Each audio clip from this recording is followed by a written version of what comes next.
Peter Wadhams is professor of ocean physics at the University of Cambridge.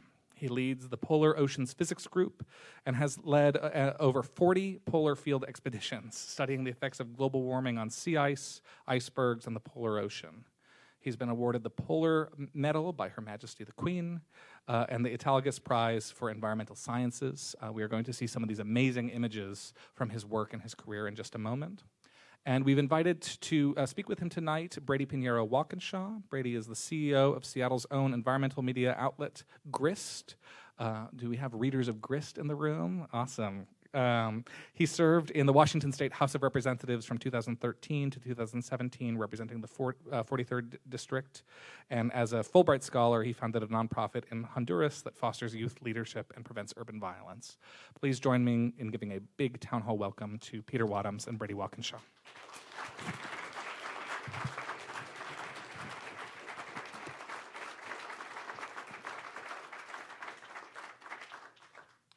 Thank you very much, and I'm very pleased to see everybody here. Lots of old friends from Seattle, and a very nice lot of students. I'm very pleased. What I'm going to do is very briefly give the essence of what the book is about, what are the chief points that I made in the book, why I think that this loss of ice from the Arctic is very important, and then Brady and I will sit together and discuss it all. So this will mean flipping through a load of slides very rapidly, which is something I hate doing, but we'll do.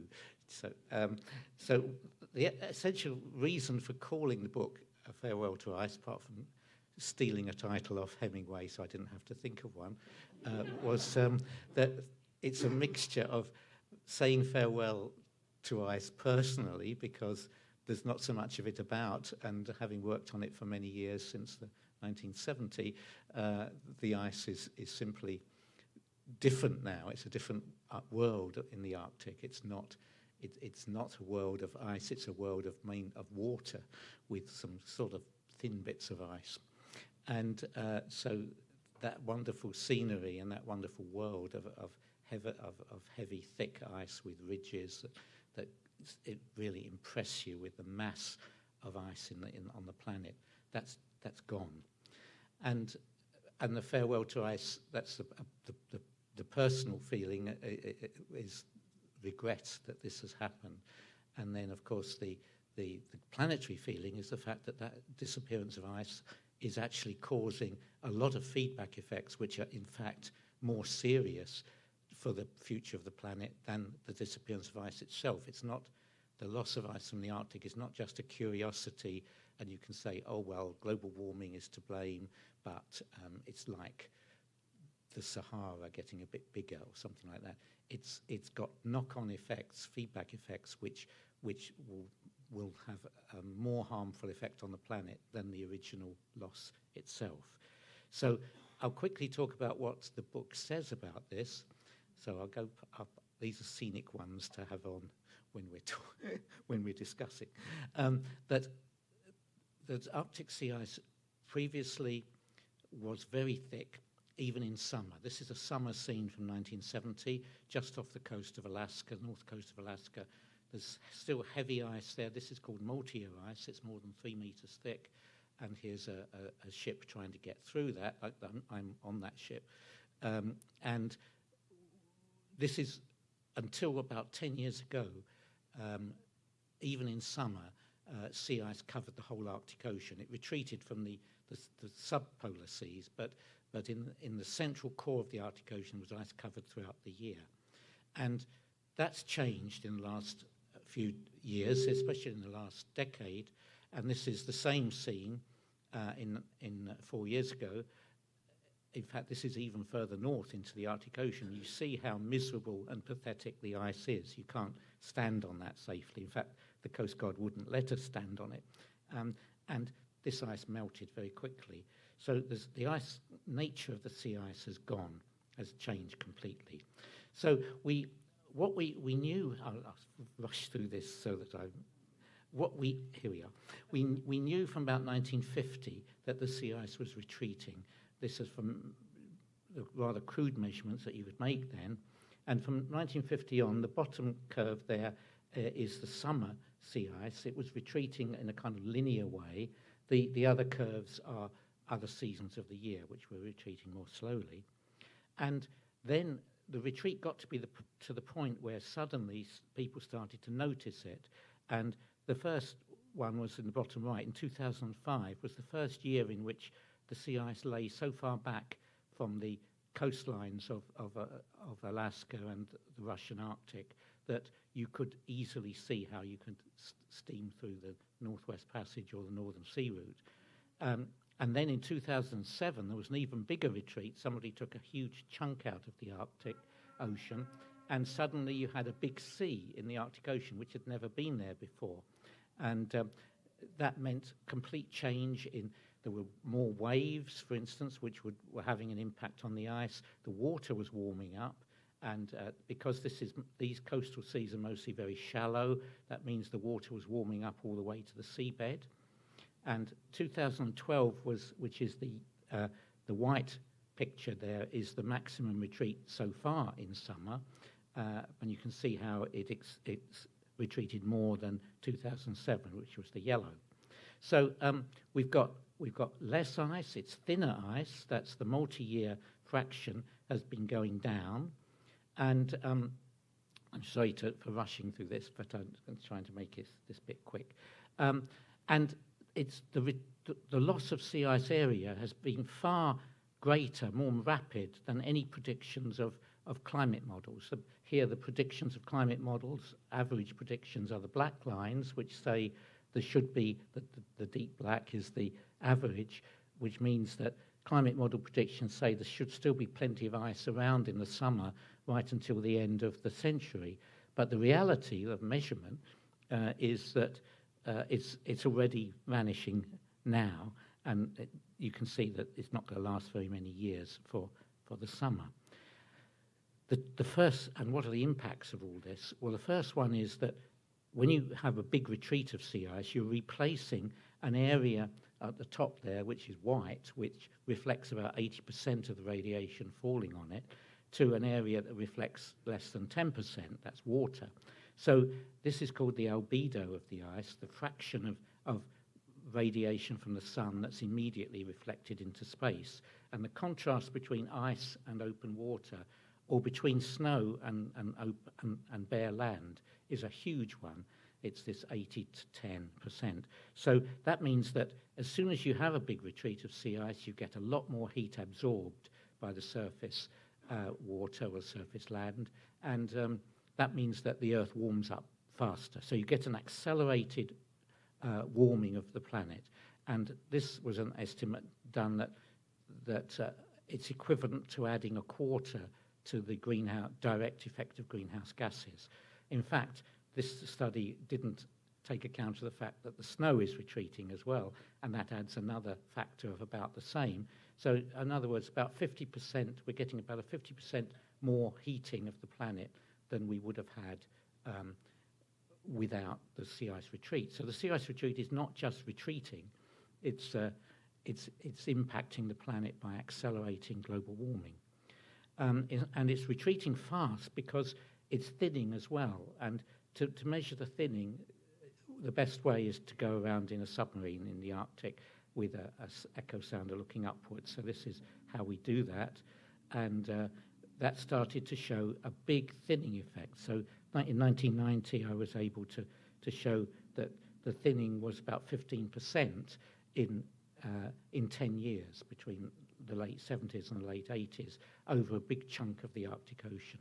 Since then, it's got worse, and now we know that the thinning is about 50%. So we've got an area of ice in the summer which is a half of what it used to be, with a thickness of half of what it used to be, and that means you've only got a quarter as much ice in the summer as we used to have.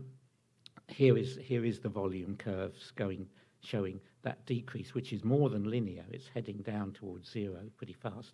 So since 1979, the volume of ice in the summer has gone down to a quarter of what is its previous value. This is the best way to represent this, which was invented by the University of Colorado, is called the Arctic Death Spiral. And it shows each of these coloured things is the volume of ice in a particular month of the year. You start at the top of the clock and you move round, and if September is the month of greatest retreat, and that's the black, and that's getting towards the centre, but all the other months are also decreasing, and if there was no change going on, you'd have a bunch of concentric circles here. But with everything retreating, we're getting a spiral that's spiralling in towards the centre. And when something reaches the centre, that's that month gone. And September looks like it will be the first, but with August and October not far behind. So this is what September is doing at the moment, and it's on the way. I wouldn't buy shares in September sea ice. And this is, and the results are ice breaks up in the winter now, for instance. This is a big breakup, satellite picture breakup in the winter. I'll pass over the fact that it makes oil exploration easier because it's not good for the planet. But the warmer air in the summer also has been causing an acceleration of the melt of Greenland, of the Greenland ice sheet, because the Greenland ice sheet is surrounded by Arctic waters. When those waters get ice-free, the Greenland ice sheet warms up, and it's been melting now over most of its surface in the summer. That's the right-hand picture, shows July of 2012. Nearly the whole ice sheet was covered with meltwater, and that acceleration of the Greenland ice sheet melt is causing an acceleration of global sea level rise. So estimates of how much sea level rise will get by the end of the century have been steadily rising, or rapidly rising, from 30 to 60 centimetres to more than a metre, which is what glaciologists now think, and sometimes a lot more than a metre, depending on how alarmist the glaciologists are, because of this accelerated melt of the Greenland ice sheet, which is causing, which is also associated with a beginning of melt of the Antarctic ice sheet. So we're finding snow is retreating as well, and so sea level rise is a really something we, in a way, we can't really do anything much about. It's happening, but something where we could do something is this threat from methane, and we know that methane is released when permafrost melts, and there's slow permafrost melt happening across the whole northern hemisphere, but the fast melt is happening in these coastal seas around the Russian Arctic, where the water depth is only 50 to 100 meters. The water here, the seabed was covered with permafrost back to the last ice age, and the permafrost stayed around. It was holding back a massive amount of methane. The permafrost stayed around because there was sea ice in the summer, and the water didn't warm up beyond the freezing point, so that kept that cap in place. Then in the last 10 years, just the last 10 years, when the sea ice has been retreating from the coastal waters of the Russian Arctic, that water becomes ice-free. Huge amounts of solar radiation in summer cause it to lose, the permafrost to melt and release methane. And methane's been coming out in bigger and bigger chunks, bigger and bigger plumes of methane have been seen coming out of the seabed. And here's a sonar picture of methane coming from 70 meters down, and here's the methane bubbles. So, so that's causing a global acceleration of methane levels. Methane's a very powerful greenhouse gas. So we can see in this Arctic methane monitoring station a recent jump upwards. And we know from satellite measurements that there's more methane in the atmosphere in the northern hemisphere than the southern hemisphere, so something's happening in the north. And we did some calculations that could cause a warming of 0.6 of a degree very rapidly. So that's a problem. So methane is a threat, potentially a threat, if suddenly all of that permafrost melts and we get a release. We've got the threat from, we've already got the threat from sea level rise, and a final threat is could it be, and we're not sure whether it is the case, but that the extremes of weather that we've been having recently may be due to this slowing down of the jet stream, which is caused by the reduction of the temperature difference between the Arctic and lower latitudes. And that slow jet stream develops big meanders like this one. And these meanders move very, very slowly, so that what's happening is they're pushing, in this particular case, they're pushing tropical air up into the Midwest of the US, Canada, and polar air coming down to the northeastern part of the US. So the effect means you're getting extremely hot or extremely cold conditions, but it's certainly different from normal, and that's affecting mid-latitudes in the northern hemisphere, which just happen to be the place where most food is grown. So there's a food threat from, and this is world food prices, which have been rising very rapidly. And the final, very, very final threat is that there's a change in the ocean circulation going on, because the thermohaline circulation, which is the very slow circulation driven not by winds but by heating and cooling and adding and subtracting salt, that was part in the Atlantic, was driven by ice production in a tongue of ice off Greenland that was putting salt into the water and making the water sink. So you're getting very sinking columns of water called chimneys. And those chimneys, which we investigated for many years, have stopped happening because that ice is not being produced anymore.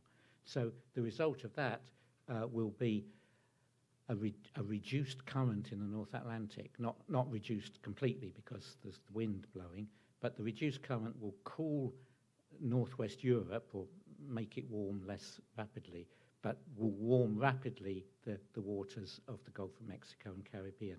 So one of the reasons why hurricanes are becoming more intense is that the waters are warming up in the Caribbean, and the warmer the water, the more energy there is for a hurricane. So a lot of that is pure global warming, but some of it is this reduction of the thermohaline circulation, which is due to ice production ceasing in the northern part of the Arctic. So that's a summary of what's happening in the world of ice. And so I sort of go on to say, what can we do about it? And this, I guess, will be the topic of our conversation, that we can't, my view is, we can't expect, even with the Paris Agreement, even if it survives Trump, we can't expect to be able to reduce carbon emissions rapidly enough to avoid very serious climate effects. So we have to, even though we may not want to do it, we have to do technological things like try to mask global warming by using geoengineering methods and inoculating clouds with water vapor so they get brighter, or putting things in the stratosphere.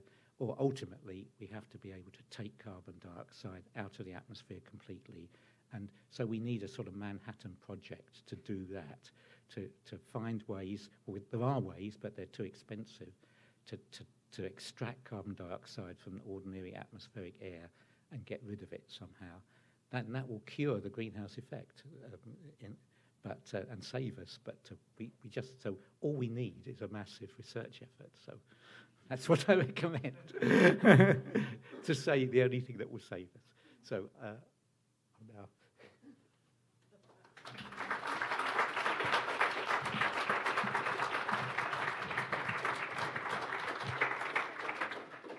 It's a nice scenic view. Well, that is, am I on here? Am I on here? Oh, great. Well, that's a good beginning. I was actually going to start with the Arctic death spiral, but we already covered that. So this is, I'm pleased to get to moderate this. As was shared by Edward, I run Grist, National Environmental Media Organization, and our mission, our vision at Grist is that we're working for a planet that doesn't burn and a future that doesn't suck. And this, as Peter will say when you read his book, it starts by providing a lot of science. We'll dig into that a little bit. But it actually ends with a kind of voice of optimism. And as he writes, a call to arms is the title of his last chapter, but kind of a call to action. And what does that action look like? So we'll close with that. But I just wanted to say we're especially excited that there's a classroom, the science club from the Port Angeles High School is here, which is a good source of hope for the future.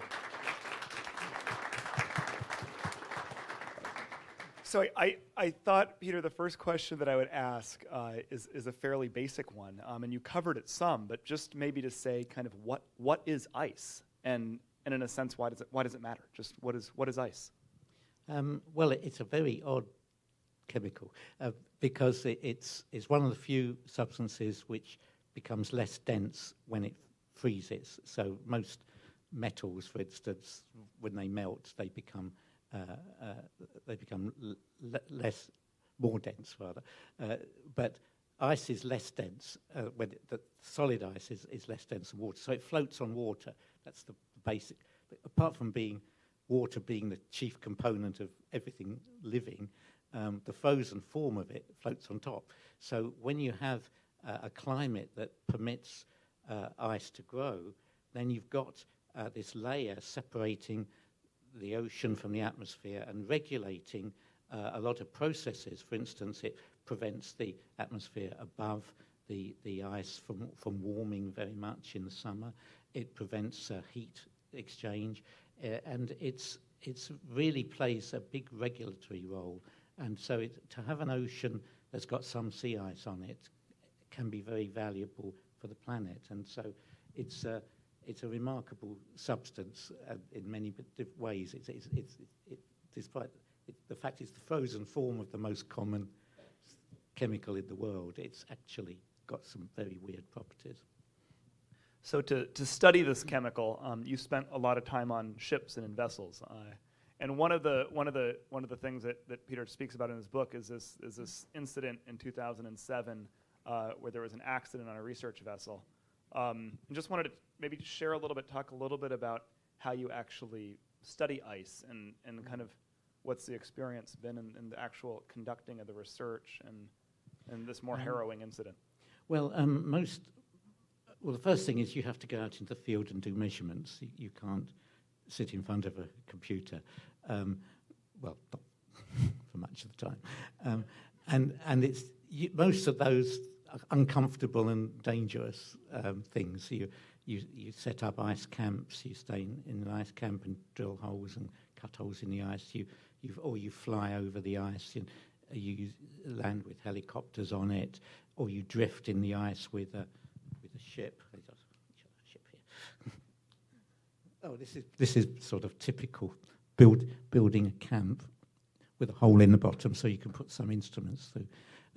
But that's what you normally do, and it's uncomfortable and it's sort of dangerous. I've been doing it for a long time, but the part of the research which has always seemed safest, in fact, kind of suspiciously comfortable, is to go out in a submarine, because the Navy invites you to go out and measure the ice thickness, and they'll help you by sending the submarine more or less where you want it to go. And they say, and in fact they tell you when you get on board, this is very safe. You're even safer than you are on land, because being 300 or 400 feet down, there aren't so many cosmic rays, so you've got a reduced risk of cancer. This is despite the fact you're in a nuclear submarine. But it did always seem that way. That you work in shirt sleeves, you sit in front of your console, and you just make sure everything is working, and you come out with a big data set at the end. But in this particular case, there was we were under the ice, and there was an explosion, which was the chemical oxygen generator blew up, and this is. Unfortunately, it's the same model as one that blew up on the Russian space station. So there was some warning that these things blow up if you don't keep them, the canister clean. If you let oil into the chemical, it causes an explosion. So unfortunately, they had a cracked canister which blew up, and a couple of sailors were killed. But also it caused a fire, and you couldn't get into the compartment because the bodies of the sailors were laying against the door, and so you had to flood the compartment to get rid of the fire, and there was smoke everywhere. And we thought, I didn't know what was going on. Everybody was putting on their breathing apparatus, so I thought this is the end. But in the end, we managed to find our way up to the surface, and we're near an American ice camp at the time, so we got a lot of help. It suddenly one lost one's faith. One lost one's faith in British technology at that point, but also the fact that what seemed to be the safest thing you could do in the Arctic was the only thing that actually nearly killed me, or all the unsafe things I never had any problem with. One thing I found, one thing you find when you read this book, and it's actually written in a very accessible way, and it's written in a way that I think you can. It's easy. It was actually not having the technical depth. It was easy to make my way through. I have the good fortune of being married to a marine biologist who helped me with the technical questions as I came upon them.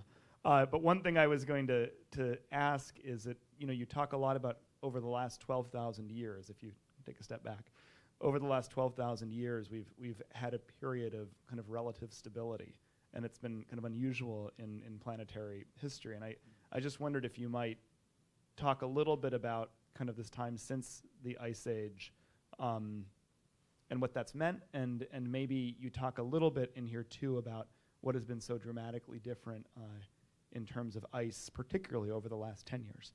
So I wondered if you might kind of put that in context.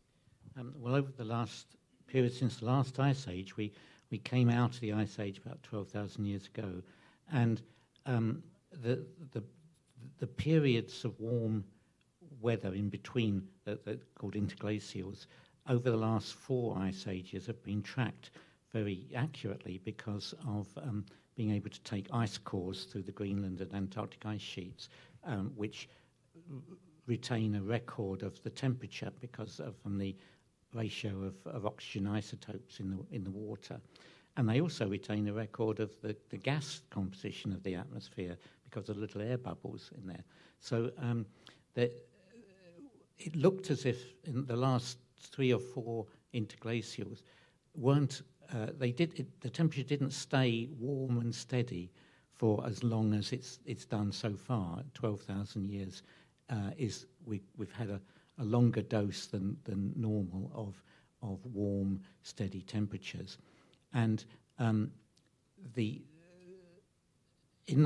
last glacials and interglacials, the carbon dioxide level in the atmosphere went between 2 extremes that seem to be the same each time, so 180 and 270 parts per million. But since the last Ice Age, it went up to the 270, the same as it's done before.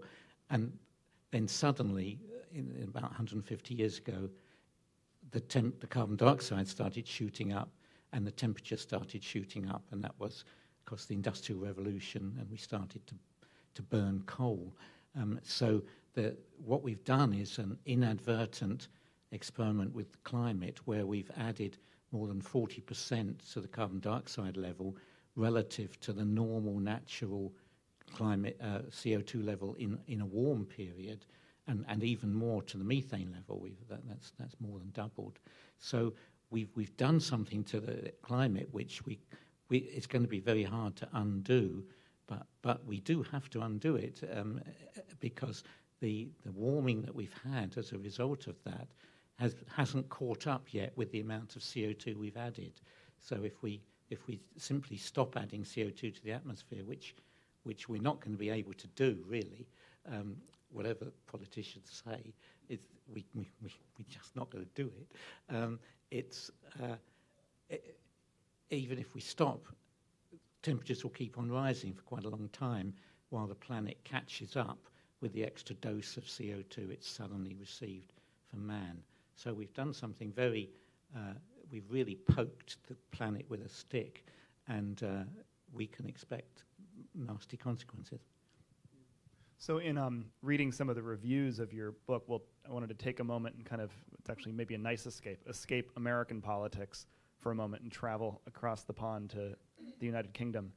I read that Margaret Thatcher was a fan of your work, and that there was some kind of interesting kind of politics with kind of the Tory government and Labour, and how your work has been both controversial in some quarters and also well received in the UK, and wondered if you might just speak a bit about that, and perhaps specifically with I thought that the tidbits that I read about Margaret Thatcher were interesting. Well, yes, I mean, I suppose a lot of people in Britain were not keen on Margaret Thatcher for various political reasons, but the one thing she did have going was she was trained as a chemist, and she really understood climate change more rapidly than any other politician. And in fact, not only that, but more rapidly than most politicians since. And so she was very keen on the establishment of the Intergovernmental Panel on Climate Change. She set up a climate modelling institute in Britain, and she was really going very strongly on this. And so she came along to my institute, was Scott Polar Institute, and spent a day with us, and which drove the police mad, because they had to keep potential snipers away from our institute, which was in the middle of the city of Cambridge, with a line of dentist surgeries outside. So all the dentists had to close down for a day. But she was very keen, because she understood straight away the way in which the CO2 causes global warming, just the chemistry of it, and really felt that something should be done. But the trouble was, that was towards the end of her tenure, and when she was sort of kicked out, nobody who came afterwards really measured up as far as taking it seriously is concerned. But she did speak at the United Nations. She'd asked me to send some comments on what was happening in the Antarctic, because I was down in the Antarctic, and she used that in the United Nations, and and invited my wife and I to a reception in number 10 Downing Street. And when we arrived, she called up the stairs to her husband, who was a notorious gin drinker, and said, "Dennis, come down and see the Iceman."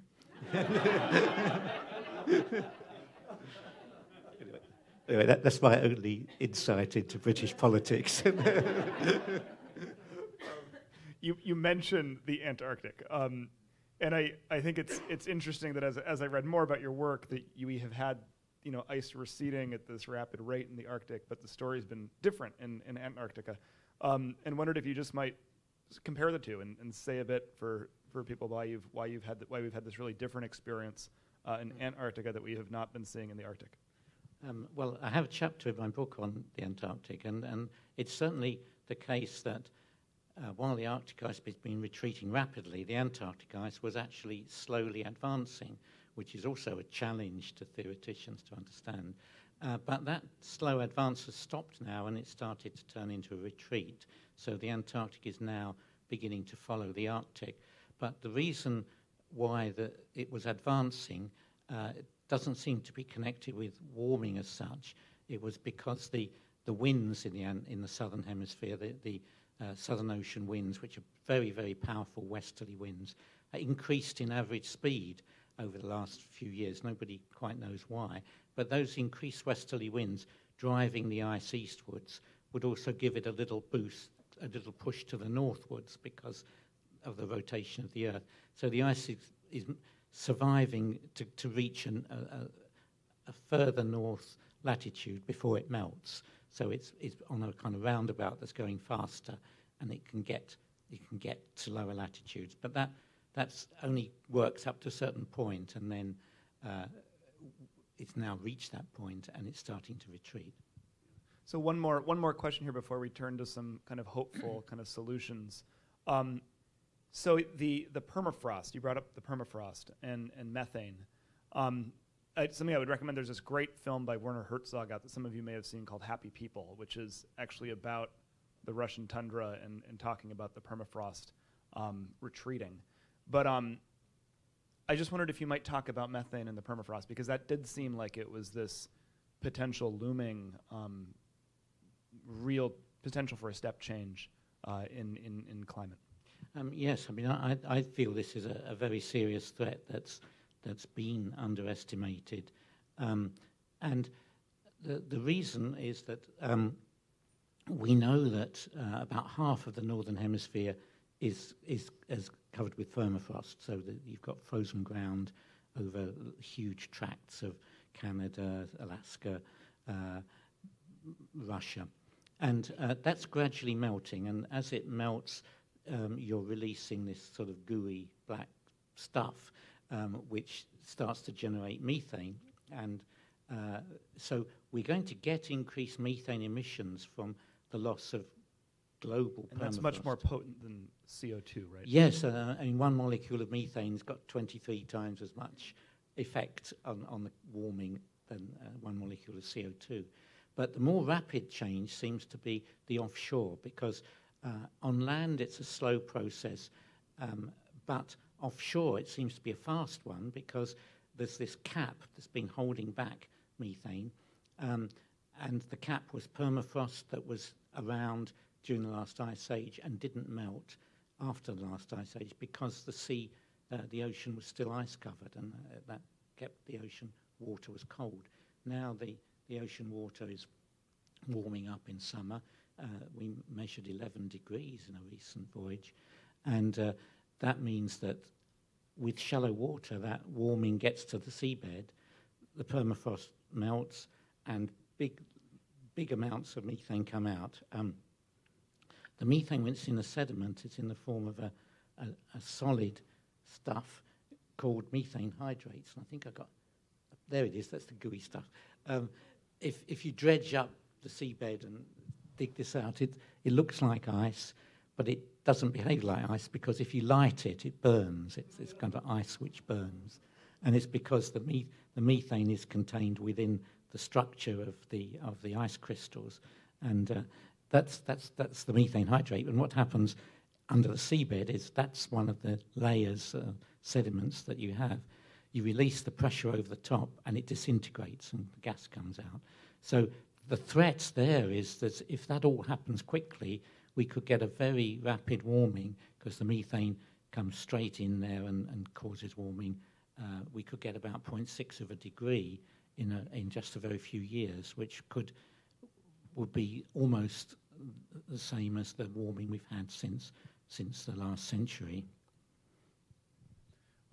So one more sort of science question is there was a great I think editorial some of you may have seen in the Washington Post that came out kind of in the wake of Harvey and Irma and Maria, that was saying that we shouldn't be calling hurricanes natural disasters anymore, that they're in fact rooted in human action in some ways. And I wondered if you might talk some about the Albedo effect and kind of connect that to the fact that we are seeing, because of connections to the Arctic melt, and how that's impacting the weather patterns that we're seeing with these intensive storms that are hitting us with incredible frequency. Well, most of the things I've talked about are definitely associated with ice. This one, it's not certain that it is associated with ice, but most of the theories seem to bring in ice, and it's the fact that the Arctic is warming faster than the rest of the world. It's warming about 3 times as fast as the rest of the planet. So as time goes on, the temperature difference between the Arctic and the low latitudes decreases, and that means there's less wind and less currents moving heat from the tropics towards the poles. And with the average wind speed going down, this jet stream, which separates the polar air from the warmer tropical air, slows down as well. So you have a slower jet stream, and it takes up these big lobes. And these big lobes they move very slowly, but they sit in one place long enough to give you, say, a whole season of either extremely hot or extremely cold conditions, where if you normally have a warmish winter, you're likely to get polar air.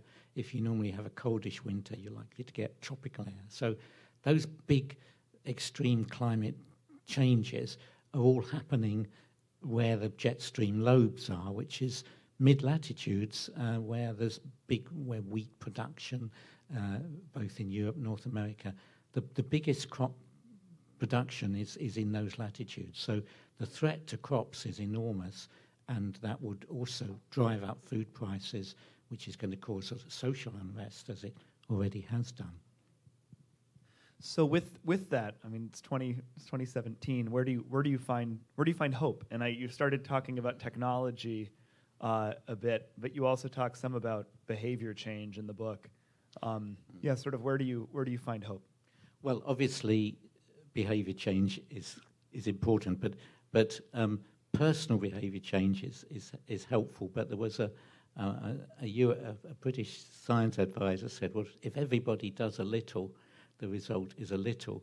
And that's sort of sadly cynical. But what it means more is that rather than individually being sort of morally upright, there's a need for concerted collaborative action on a national and international basis, and that implies trying to achieve big things, where the biggest thing is getting rid of carbon dioxide, and that's the biggest thing of all. And I think the research that could lead to a more cost-effective method of getting rid of CO2 from the atmosphere, it's not a goal that's impossible, because already the methods have been developed that will absorb carbon dioxide into various chemicals, and at a cost of maybe $100 a tonne. But $40 a tonne is about the cost that carbon dioxide causes to the human race. It's been estimated that you release a tonne of carbon dioxide from your car and you're costing the planet $40. So if you can find a way to get rid of CO2 at less than $40 a tonne, then it's worth doing for the whole planet. And we're not far from that. The cost of solar energy, for instance, went down by 99% in the past 10 years.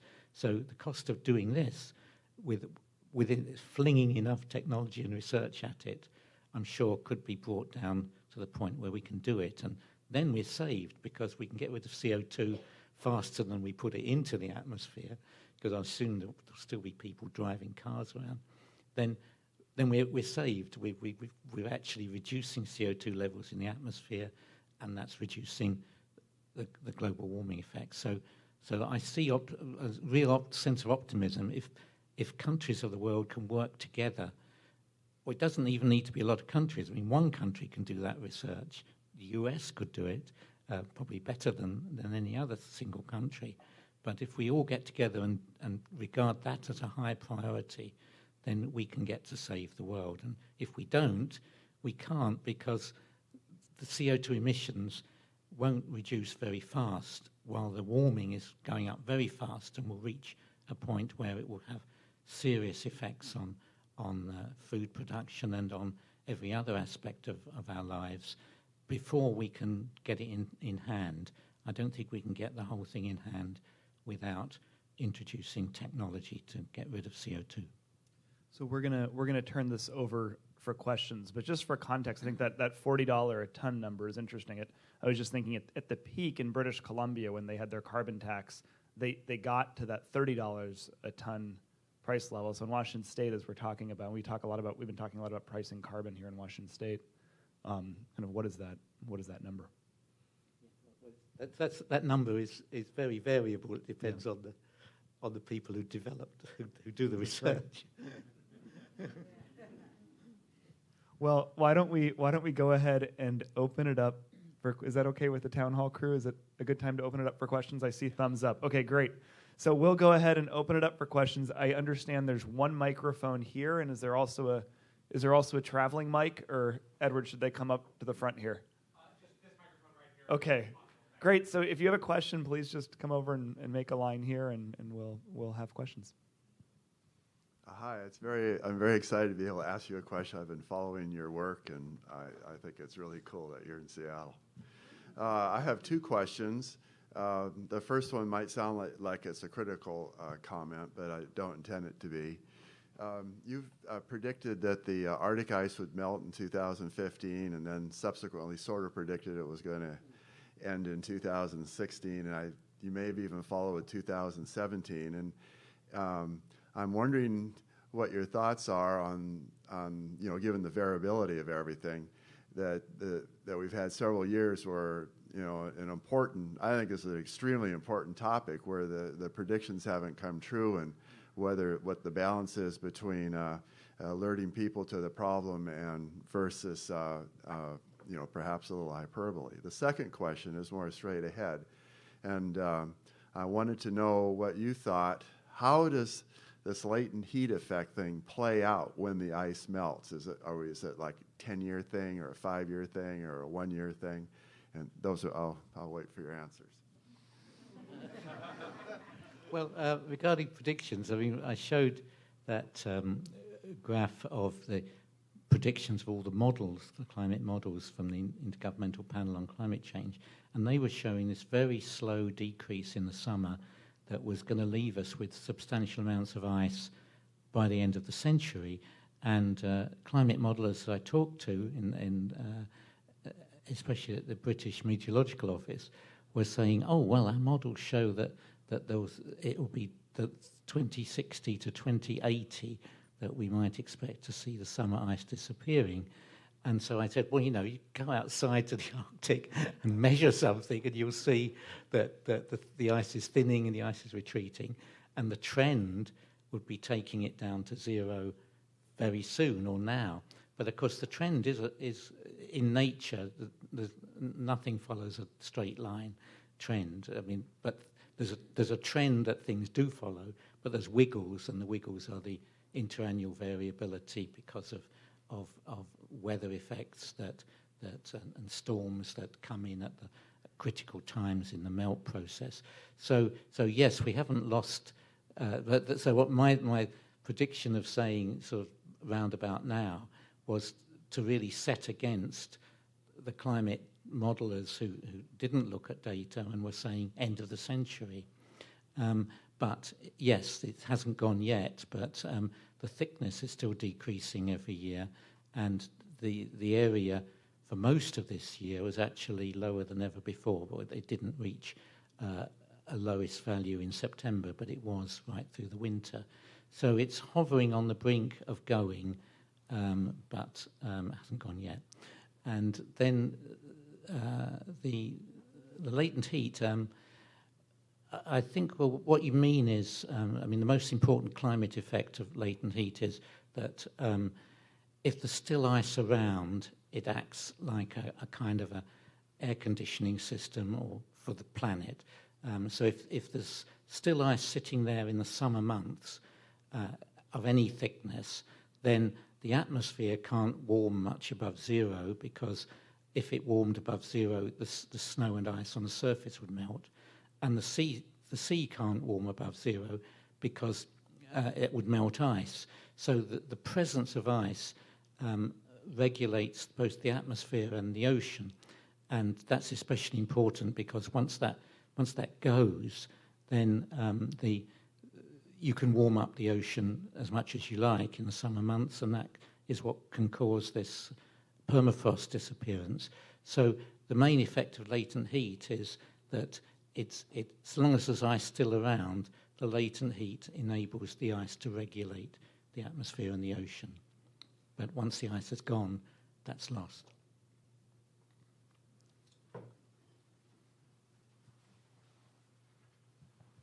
Hi, I'm Holland, and I'm a member of Science Club at PAHS, Port Angeles High School. And my question is, and as complex as that one, but I'm wondering what inspired you to first start your job, like investigate ice changes related to climate change and such, and what you enjoy most about your job.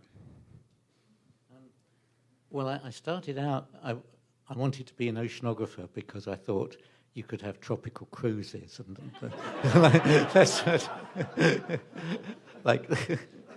but I sort of got into polar oceanography because the ship I was on didn't spend much time in the tropics, but spent a lot of time in the polar regions.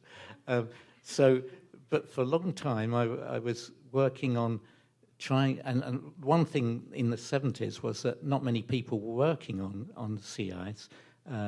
In fact, one of the main centres was, and still is, the Polar Science Centre at the University of Washington. And most of what people were doing in those days was and what I was doing, was trying to establish the kind of baseline physics of how ice behaves in the ocean, what its climatic role is, but especially what the physics of it is. And so a lot of things you were doing was going out on the ice, measuring physical properties of the ice. So it took a lot of years of effort to try to see what was going on, how ice functions in the geophysical world. And only then did we start to realise that it was changing. It wasn't just sitting there gradually giving up its secrets, but one of the first ways of seeing it was changing was that the ice was thinning, so that voyages on submarines were showing much thinner ice year after year. And so suddenly you started to see that the environment was changing in the Arctic, and then it was then we started to see that it was changing very faster than it was changing anywhere else in the world. So that started to ring alarm bells, and everybody was interested in ice began to feel they had a kind of a duty to the world to sort of keep working on climate change and ice, because that was where the biggest changes seemed to be going on and with the most danger. All right, thank you. Well, I want to thank you for helping to make a very complex situation accessible to more people. And maybe if you had started your career a few decades later, you would have gotten those tropical cruises. You could do tropical cruises in the Arctic. Yes. My question has to do with the notion of a tipping point. Have we, are we there or are we not? We don't know exactly, perhaps yet.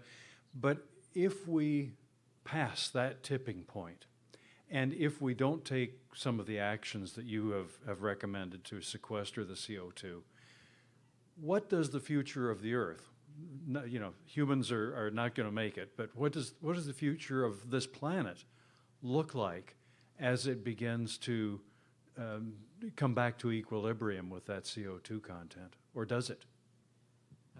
Well, it's a good question, and I don't think the answer is clear yet. And also, the definition of tipping point is not clear either. It's my view of it is it's like experiments you do at school with Hooke's law, where you hang a weight on a spring and then you double the weight and the length of the spring doubles and everything keeps growing elastically. Then suddenly you add too much, and instead of the length of the spring just going, it's a bit more. It goes right down because the structure of the metal has changed, and you can't go back. Once you've added too much weight to your spring, you can't go back, if you remove the weight, to having the spring as it was before.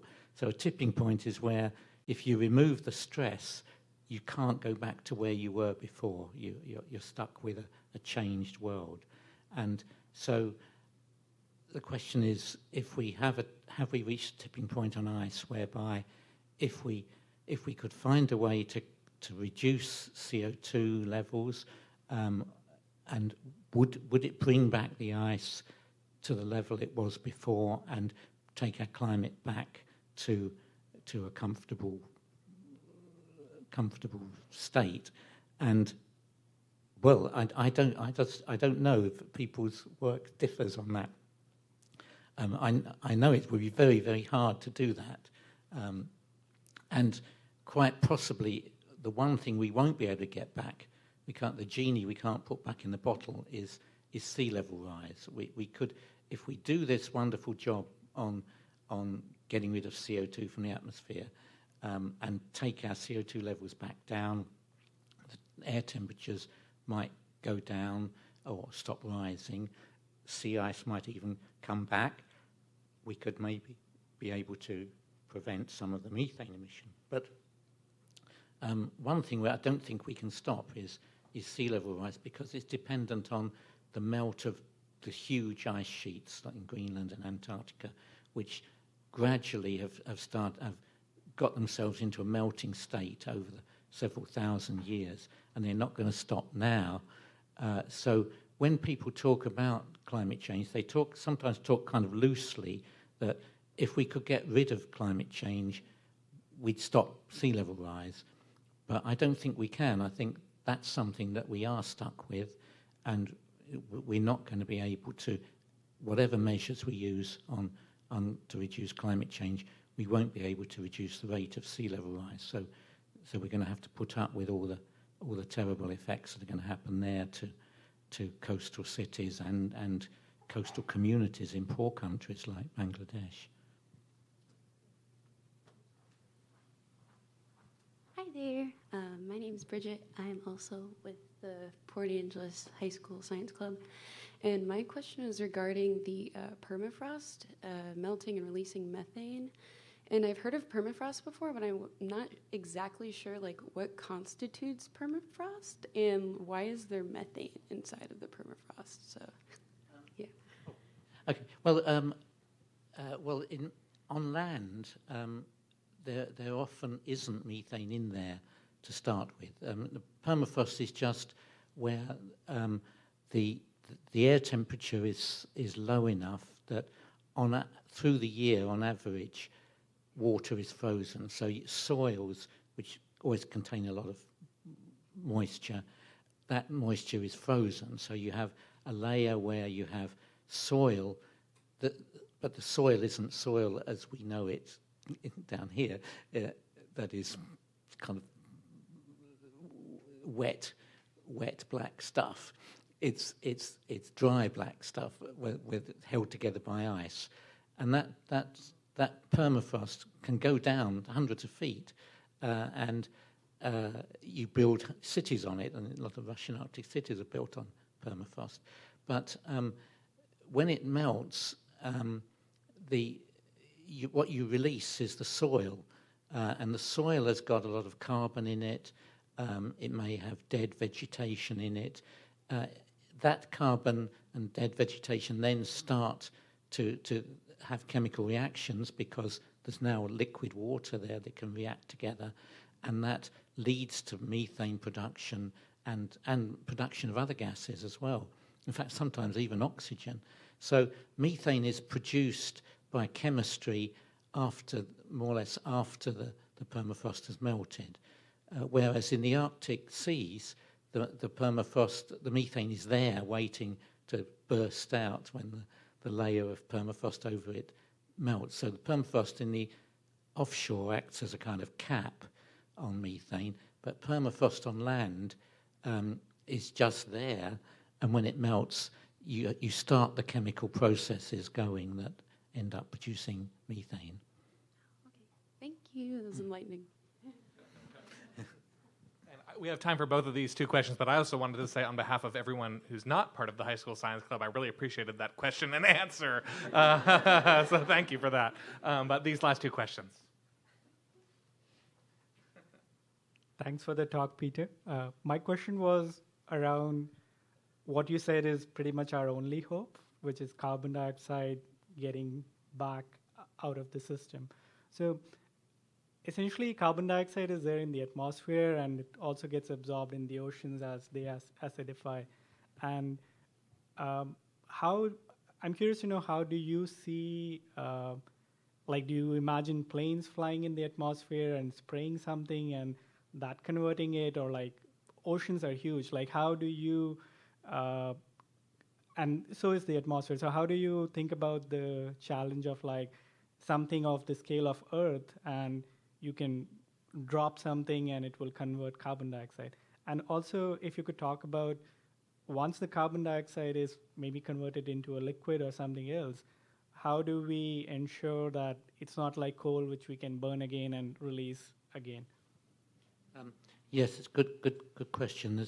We have to distinguish between geoengineering and direct air capture of CO2. Geoengineering, that thing that you mentioned about putting aerosols into the atmosphere, is a kind of masking procedure. What you're doing is holding back the warming rate without tackling the carbon dioxide problem. So you can prevent the planet from warming up as long as you keep applying the treatment, but the carbon dioxide levels keeps rising, and that means that the acidification of the ocean, for instance, continues to happen, and that has a really detrimental effect on marine life.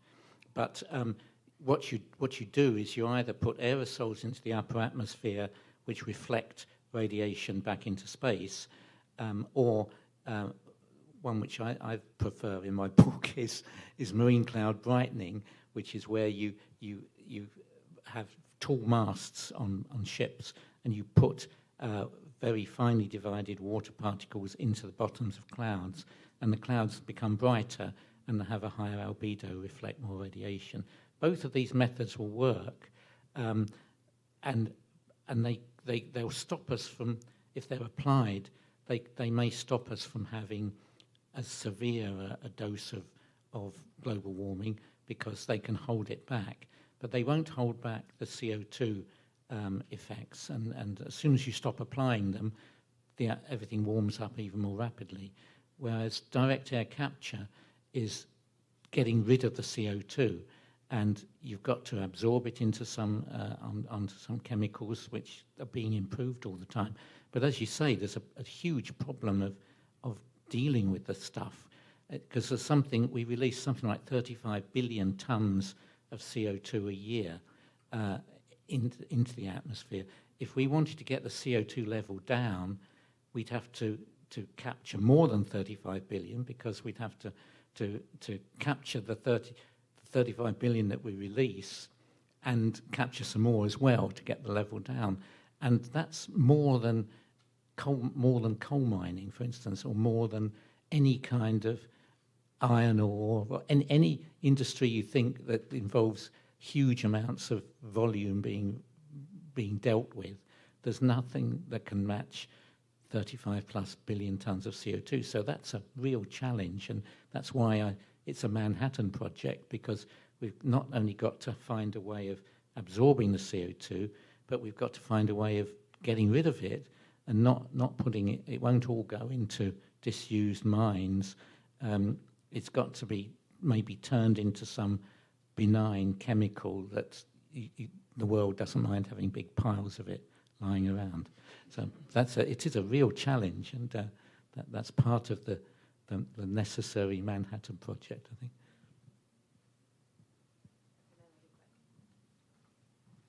Thank you so much. That actually answered a lot of my questions. So I guess I'll just follow up by saying that it sounds like we need more research.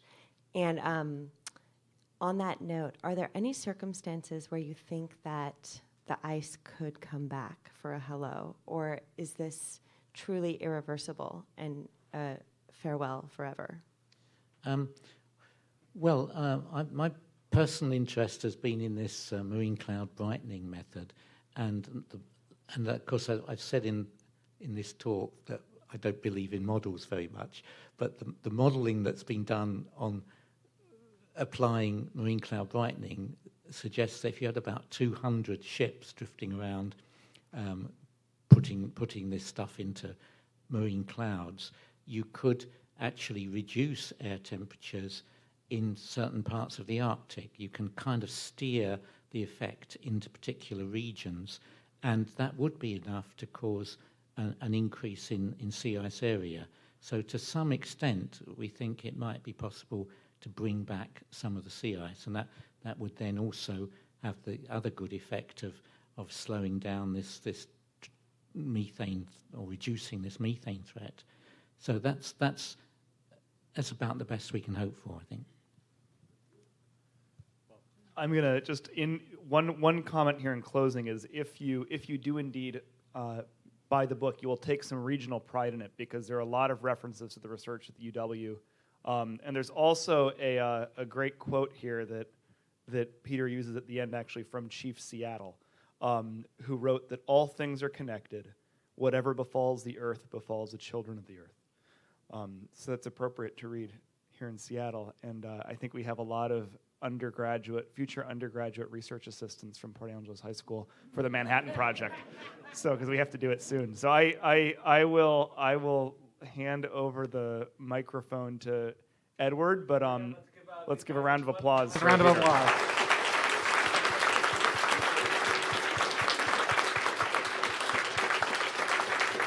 Peter Wadhams, Brady Walkinshaw, thank you so much. Thank you all so much for being here. Please check out grist.org if you're not familiar for some great coverage and reporting on some of these same issues, and visit the Ada's bookseller table at the back of the room to pick up a copy of A Farewell to Ice. So I'll be happy to sign any